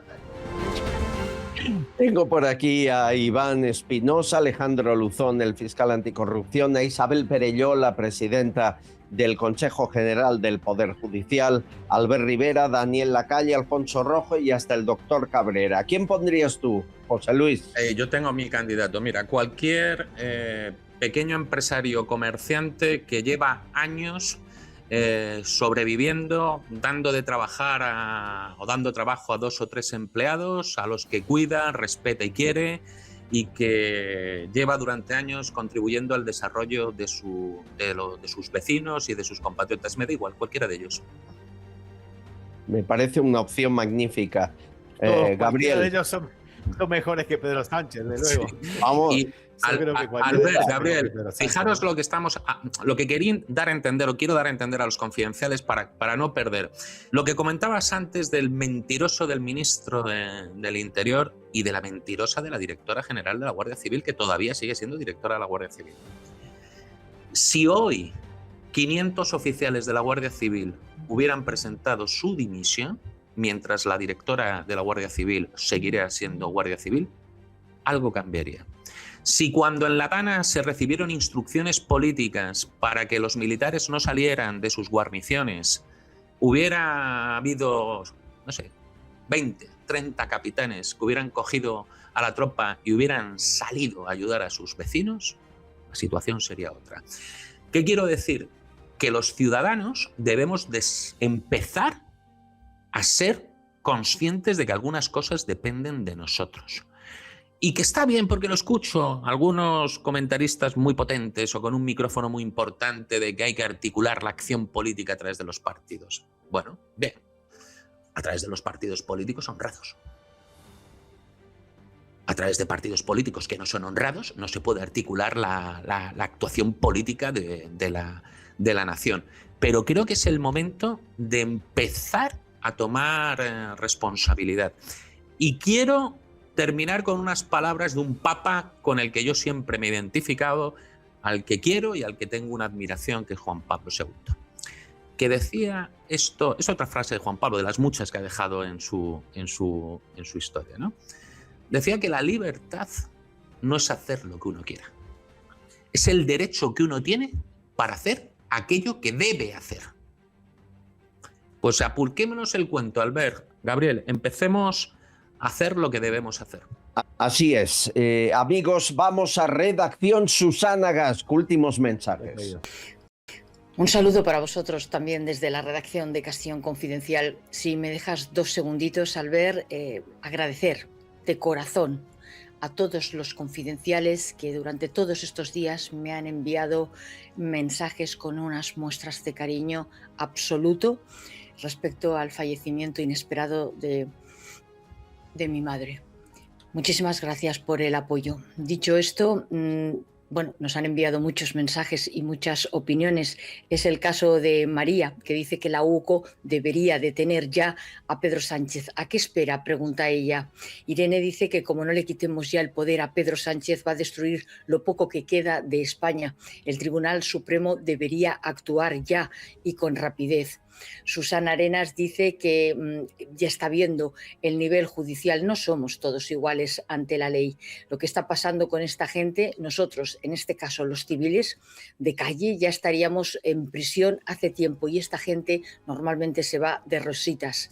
Pablo Pérez dice que usted, en este caso Albert Castillón, va dirigido a ti, Albert, es un amigo y colaborador activo por el bien del pueblo de Venezuela. Como venezolano, yo y muchos le admiro y le tengo un profundo respeto. No nos olvide, siga hablando de ello. Antonio García dice que los vídeos de Villarejo respecto al que subiste este sábado son valientes y además de muchísimo valor. Nos dice: vamos a parar de luchar hasta acabar con este gobierno criminal, no pararemos en absoluto. Gracias. Algego dice que la imagen de España ya está más que devaluada y también pisoteada gracias al sanchismo, así que la extradición de Zapatero a USA no nos dará más daño del que ya este gobierno nos ha hecho, pero ojalá Zapatero y Sánchez sean extraditados y llevados a Brooklyn junto al adorado Maduro. Ahí sabrán lo que es bueno. Y también, Antonio, felicidades por el programa, felicidades por los tertulianos y sobre todo por el apoyo de Venezuela, el apoyo de Cuba y sobre todo esa fuerza respecto a Sánchez. No decaigas, Albert Castillón. Y aquí lo dejamos, Albert, y insisto, muchísimas gracias de todo corazón a todos los confidenciales que han estado en estos días tan malos para mí. Gracias. Muchas gracias. Miren, este no es un espacio en el que contemos nuestra vida. Yo no les lloro mis penas, yo no les cuento mis dificultades, creo que no estamos aquí para eso. Estamos aquí para informar y para combatir a dictadores, la mayoría social comunistas. Y cuando, porque no hay más remedio, Susana desaparece de pantalla 4 días porque ha fallecido su madre, el aluvión que hemos recibido de mensajes de cariño es tan brutal que yo no puedo más que agradecer que se toman esto como mucho más que un programa. Es verdad que intentamos responder a cada uno, que personalizamos mucho, somos así. Yo no quiero que sean ustedes un número, quiero saber quiénes son, nombre y de dónde y por qué. Pero hemos formado, yo no sé si queriendo o sin querer, una fuerza vital, casi familiar, brutal, con una impresión increíble en la actualidad social y política y también personal de los que aquí estamos. Yo lo agradezco mucho. Yo supongo, Gabriel y Rancaño, que lo notáis cuando vais por la calle y alguien os para y os dice: te he visto en el programa, pero con un cariño que a mí me lo han hecho en televisión en mi vida, Gabriel, y tú sales mucho en la tele también, y aquí es otra cosa, ¿no? Sí, por supuesto, es el valor que hablaba antes, ¿no? Poner en valor lo que significa toda esta comunidad, y quiero aprovechar también la oportunidad para enviarle un abrazo muy, muy fuerte para Susana, que la acompañamos en el sentimiento. Gracias, amigo. José Luis. Albert, no es una... me gusta la palabra comunidad, pero me gusta mucho más la palabra familia. Yo os siento como una familia. Yo os siento como uno de los nuestros, pero uno de los nuestros no como estos mafiosos, como uno de los nuestros, uno de los buenos. Y desde aquí, Susana, te mando un beso y te recuerdo lo que creo que te escribí: la muerte no es el final, y estoy seguro que tu madre te estará esperando en esta ocasión desde el cielo. Queridos amigos, preparaos, que hemos de estar fuertes. La batalla la vamos ganando, pero la guerra no ha terminado. Os quiero aquí en mi trinchera. Un abrazo a los dos. Hasta siempre, Albert. Hasta siempre, Gabriel. Gracias. Gabriel Araujo, José Luis Rancaño, imprescindibles. Bueno, prepárense, porque ha ocurrido algo en Estados Unidos. El FBI está investigando la muerte de un montón de científicos que trabajaban todos en 2 laboratorios. No son muertes casuales. Se lo contamos en un minuto. Castillón Confidencial, de Albert Castillón. El precio del oro alcanza récords históricos. Esas joyas que ya no se pone pueden solucionarle muchos problemas económicos. Pero ¿cómo confiar dónde ir? Javier Peno es confidencial y lleva 36 años comprando joyas, brillantes, oro y primeras marcas de relojes como Cartier de los años 80, 90 y 2000, y siempre ofrece la tasación más alta. Tiene 6 tiendas en Cádiz y la central está en Madrid, en la calle Arenal número 7. No te confundas, que el 7 trae suerte. En el primer piso, al ladito de la Puerta del Sol. No cierran al mediodía. Nadie te va a pagar más. Si quieres hablar con Javier, le llamas de nuestra parte al 91 593 0491. 91 593 0491. De toda confianza.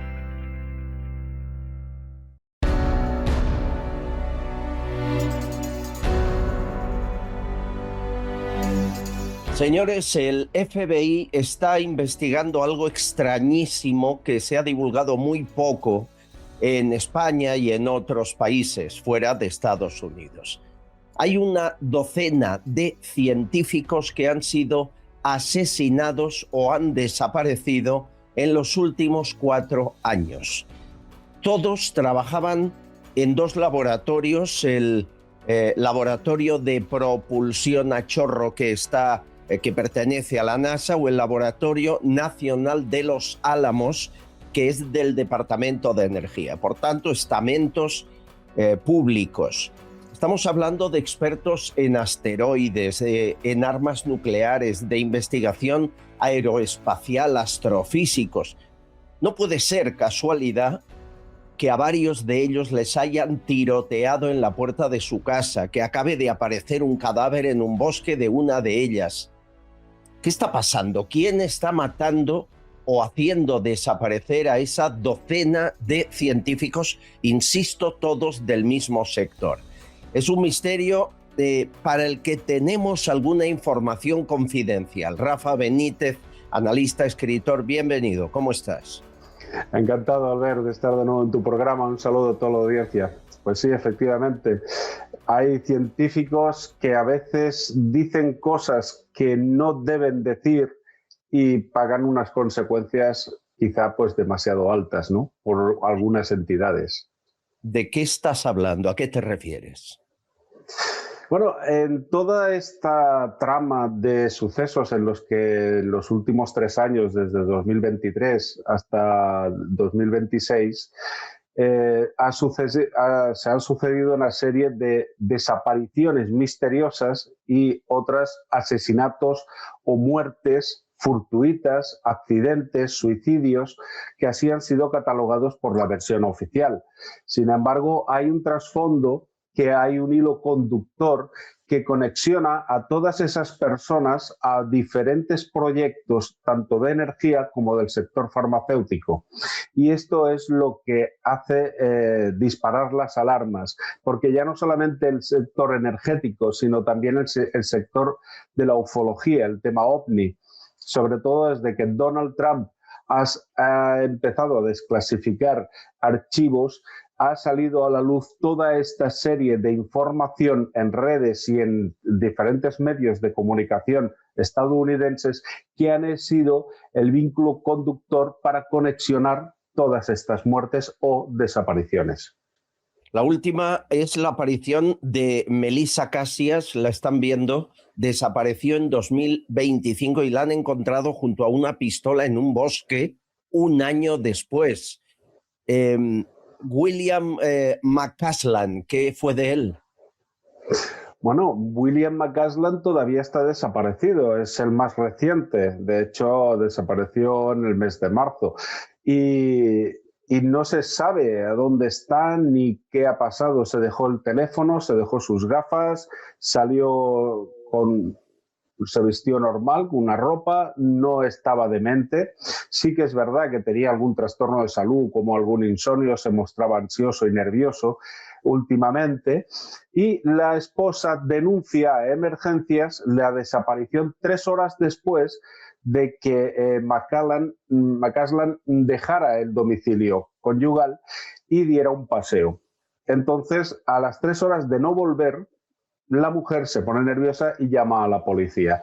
A partir de ahí, claro, no estamos hablando de un individuo normal, estamos hablando de un señor que es general de las Fuerzas Aéreas, que tiene un proyecto ultra secreto de propulsión de misiles y de energía nuclear, ultra secreta, y que además tiene un presupuesto asignado anual de 2.500 millones de dólares, con lo cual una desaparición de un señor de estas características pone las alertas para el máximo. No. Y se inició la búsqueda. No han encontrado nada, no saben qué ha pasado, ni por qué ha desaparecido, ni cómo, ni de qué manera. Hay más casos. Mónica Reza, ¿cuál es su historia? Bueno, Mónica Reza es una mujer de 60 años que curiosamente estaba trabajando en un proyecto de antigravedad. Y el tema es que sale con un grupo de amigos a hacer como una especie de ruta y tal, y pasan así por un pueblo cuando se dan cuenta de que ya no está. O sea, es que no está. No se sabe a dónde está. La echan de menos, ven que falta, vuelven para atrás a buscarla en el mismo pueblo donde estaban y no se sabe nada de ella. Dios absolutamente mío. Nada. Nuno Loureiro. Bueno, este es el más, digamos, que este es el hilo conductor prácticamente de todos ellos y el que despierta las sospechas de los autores o qué hay detrás de todas estas desapariciones, suicidios y muertes. Nuno Loureiro es un señor de origen portugués, afincado en Estados Unidos, del MIT de Boston, y es el cerebro, digamos, privilegiado que ha conseguido la fusión fría de la energía, es decir, conseguir la energía del sol, una energía gratuita e ilimitada. Sería una energía libre, todo el mundo podría disfrutar de ella y sin pagar un solo céntimo. Y misteriosamente en su casa, antes de que fuera a presentar el proyecto, lo asesinaron a balazos. Un supuesto ladrón que fue detenido y que ahora, en junio de 2026, pasa a disposición judicial. El caso es que esto recuerda mucho a Eugene Mallowe, que Eugene Mallowe hace unos años había descubierto cómo transformar la energía de fusión caliente a fusión fría. Y eso era muy importante. Y el mismo día que fue a presentar el proyecto al Congreso de los Estados Unidos, alguien entró en su casa y lo mató a golpes de bate de béisbol.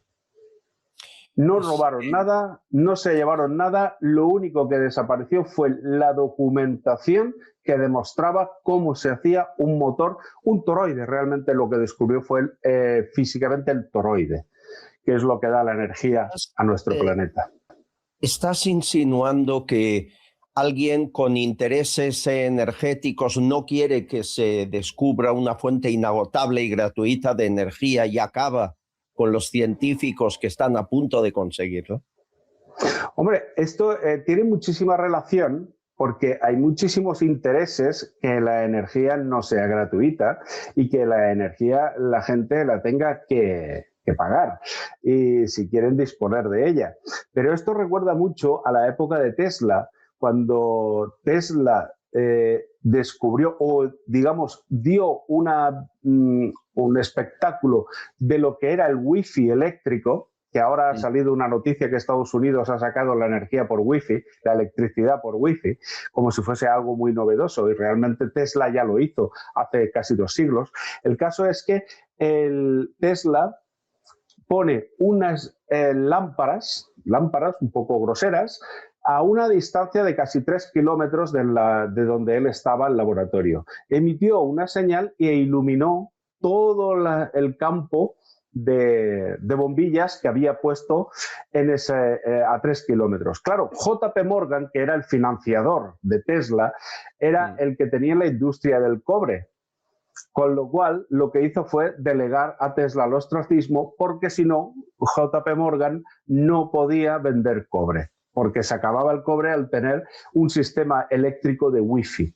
Entonces, ahí empiezas a sospechar, tirando hacia atrás en la historia. Por lo tanto, una docena de científicos, algunos dicen se han quitado la vida, otros tiroteados en robos extraños, cadáveres encontrados un año después y muchos, la mayoría, no se sabe dónde están. El FBI está investigando y esperemos de punto final. Aquí hay alguien, hay un autor o autores de estas desapariciones, secuestros y creemos asesinatos y no es casual, no puede ser casual que en 3-4 años 12 colaboradores del mismo sector acaben como han terminado. Yo confío en poder dar respuesta a esta investigación en breve, ojalá sea así porque levanta todas las alertas. Rafa Benítez, un abrazo, muchas gracias. Un abrazo, Albert, encantado. Y muchas gracias, Viviana, por tus palabras. Yo soy colombiana, vivo en Gran Canaria. Nada, quería agradecerles nuevamente por el canal porque lo hacen súper bien. Me encanta, lo sigo. Qué buena eres. Y gracias, Rosa María. Tu comentario sobre Jessica nos ha dado que pensar. A la Jessica podíamos, ya que se ha sacado la carrera de dentista a costa nuestra, podíamos ir todos gratis al dentista, ¿no? A su consulta, digo yo. Sí. Pues no me diga que otras carreras se ha sacado gratis, que tiene más de una carrera esta chica, y no de económicas, no. Las lentejas de Pedro de Lanzarote. Escuchen y vean. Yo vivo en Lanzarote y bueno, voy a consumir lentejas y estaba convencido pues que lenteja tipo asturiana, tipo Lanzarote, pues estaba comiendo lentejas de Lanzarote y me sentía orgulloso porque bueno, aquí la agricultura la verdad es que es muy complicada y muy difícil y bueno, hay que apoyar a los labradores, ¿no? Pues bueno, ayer me dio por mirarlo y fíjate, la asturiana, el sabor de lo nuestro, lenteja tipo Lanzarote. Le das la vuelta por un lado y está envasado, no recuerdo ahora la empresa ni el pueblo, pero es de un pueblo de León. Y le das la vuelta y como puedes ver, el origen, Canadá. Increíble, es el límite ya, es el máximo, ¿verdad? Gracias por haberte enganchado, Víctor, al Vichy catalán de Limón, ahí está. Y dice que, ¿por qué no el señor de Vichy, Joan Renard, como candidato a la moción de censura? Ojalá. Bueno, la foto de Diego de las Minas de Río Tinto. Sí, ahí están las joyas de ZP. Ya la están viendo. Y esta IA de zapatero en Ikea que me lanza Pilar. Estoy en Ikea. ¿Seguro que este plan para escapar es bueno? Yo no lo veo. Es un plan sin fisuras. Está diseñado por Koldo y por mí. Mira, Koldo. Ay, Virgen Santa, qué zapatero más feo.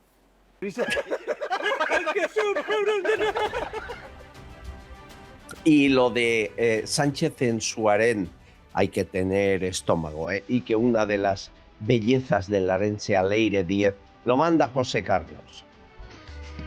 ¿Quiere que le haga hoy algún favorcito?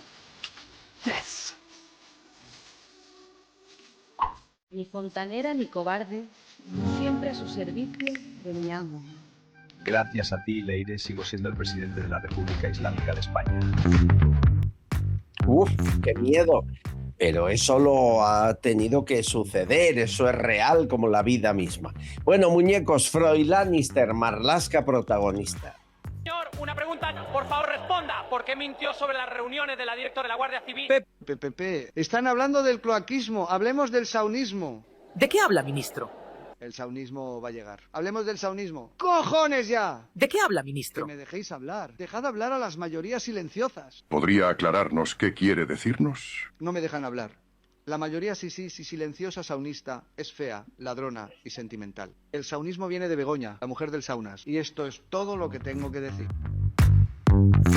Tal y como es la realidad, de verdad que se superan con la IA y con los muñecos de la IA. Amigos, mañana más les espero aquí en La Frontera. Prepárense, hay mucho que contar. Hasta mañana.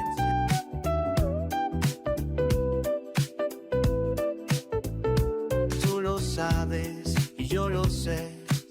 Somos confidenciales. Tú eres confidencial. Yo soy confidencial. Todos confidenciales. Todos confidenciales. Pero solo para mentes abiertas y para gente despierta. Desde la trinchera las balas silban y no hay manera de salir allá afuera. Aquí la libertad tiene las alas de cera.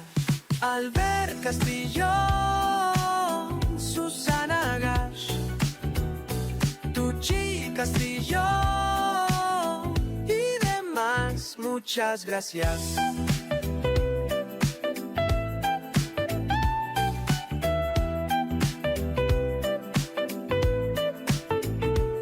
Skitskadelidu, badadelidu, con esto y un bizcocho. Hasta mañana a las 8.